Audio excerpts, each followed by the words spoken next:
Hello friends, एक बार फिर मैं अरुणा जौहरी आपके सामने एक नए वीडियो के साथ आई हूँ और उम्मीद है आप लोगों को अच्छा लगेगा। इसमें जो कहानी दी गई है जो मैं बताने जा रही हूँ वो एक आपको बहुत बड़ी सीख दे रही है और ये सीख ऐसी है कि जिसको आप अपना लें, शब्दशः अगर अपना लेते हैं इसको और इसको मनन करते हैं तो आपकी सफलता निश्चित है। और इस कहानी के बारे में बताऊं अगर मैं, तो तुलसीदास जी की कहानी है जो सभी ने सुनी होगी और तुलसीदास जी का नाम भी सभी ने सुन रखा है, क्योंकि रामचरितमानस या तो पढ़ी होगी आपने और नहीं तो सुनी अवश्य होगी और अधिकतर लोगों के घर में होगी भी।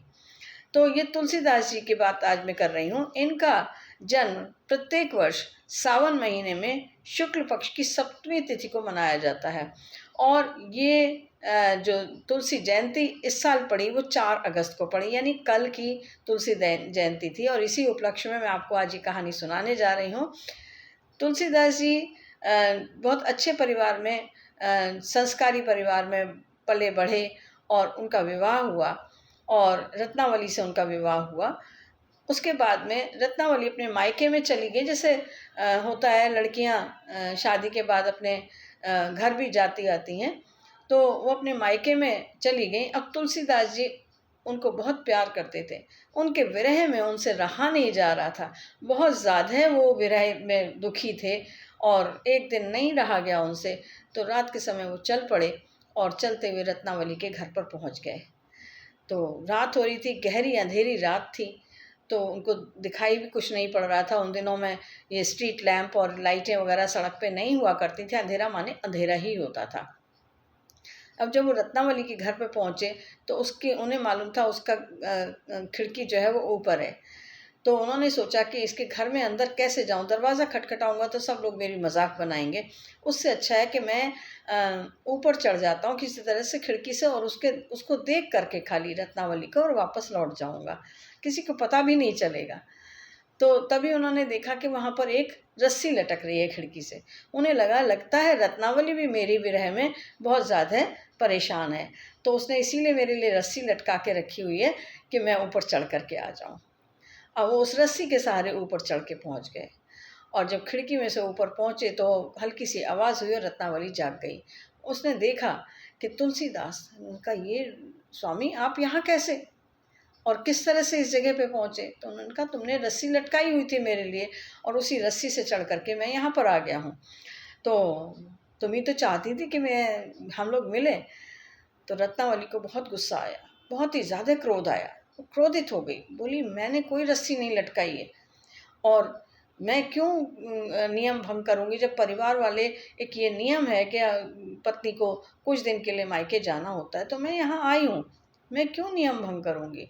बस मेरे मन में आपकी याद है वही काफ़ी है और जितना आप मेरे से लगन लगा रहे हो इतना ही अगर आपने प्रभु राम में लगन लगाई होती, इतना जुनून अगर उनसे मिलने का पैदा कर लिया होता तो आपको आज राम मिल जाते।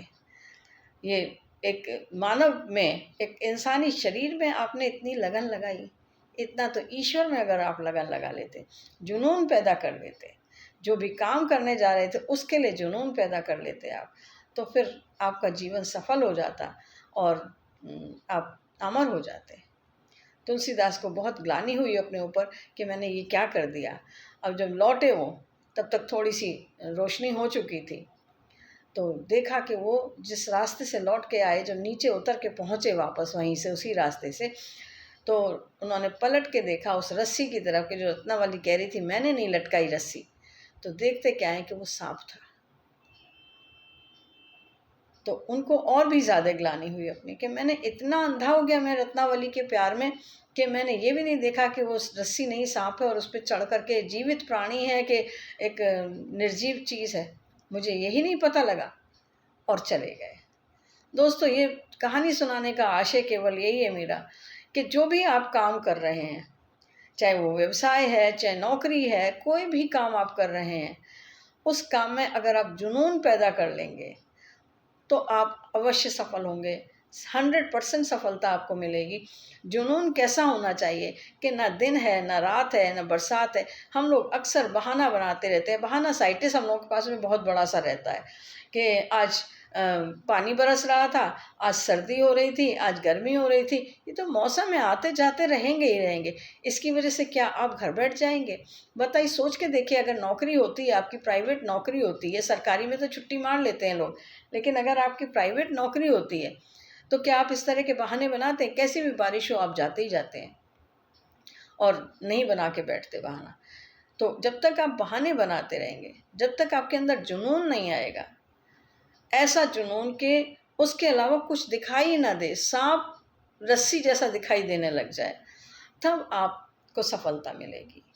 उम्मीद है मेरी बात आपको समझ में आई होगी और आप अपने काम के प्रति, जो भी काम आप कर रहे हैं, उसके प्रति आप जुनून पैदा करेंगे। धन्यवाद। फिर मिलेंगे अगले वीडियो के साथ।